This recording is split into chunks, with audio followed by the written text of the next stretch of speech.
As arts educators, we often hear how students tend to second-guess their artworks before submissions. After the numerous demonstrations, lectures, samplers, and reminders, do you still find yourself asking, why haven't they got it? Hi, I'm Ira, and I will be sharing with you about co-construction of success criteria.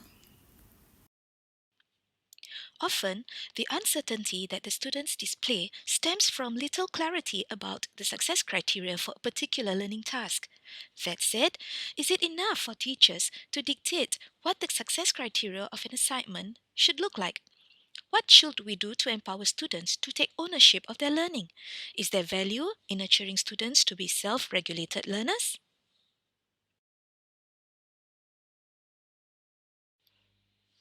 According to Hattie and Clark 2019, there are 6 positive impacts when students are invited to co-create success criteria for specific learning tasks. These include students becoming more independent, students have more ownership over their learning and ongoing evaluation, there is higher achievement when students have seen good examples and can follow or choose from the success criteria they have generated, older students can teach younger students more effectively, higher achievers can teach lower achievers more effectively. And lastly, teachers have greater assurance that students understand the criteria. So how do we go about co-constructing success criteria for art? One way to start is through a ranking exercise.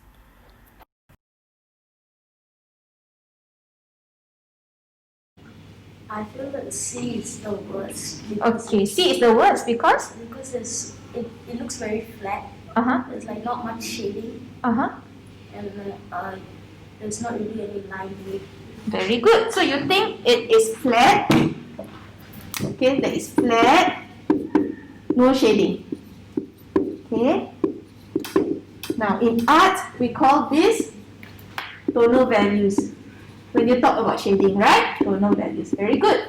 So you think that C is the lowest. Okay, what about the highest one? Which one do you think is the highest? B. Everyone agrees it's B? Yeah. Yeah? Okay, so why B? It has a lot of different tonal values. Okay, so you again talk about what? Tonal values. Tonal values. It allows us to see the forms better. Oh, okay, so tonal values will show an illusion of form, which is actually what we know as three-dimensionality. Okay, good. Proportion, Proportion. Okay, what do you mean by proportion? like it doesn't look distorted. Proportion refers to what?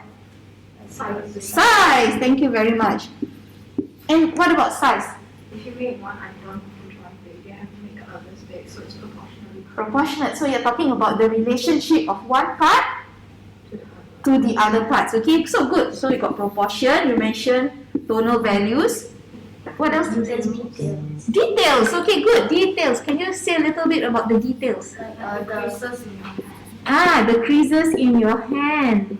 Okay, and when we look at the creases, we know that it is Rough. rough. Yeah. Okay, so when a drawing shows you whether the object is rough or smooth, you call it Texture. yes, texture. Thank you very much. So, for our next lesson, we are going to look at these 3 things that you have identified as our criteria for success.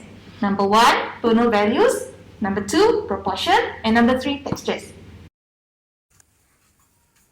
Students will take more notice of success criteria when teachers build on their prior knowledge to co-construct them. Writing these success criteria in the students' own words will also help to increase students' ownership towards learning and be more receptive towards feedback.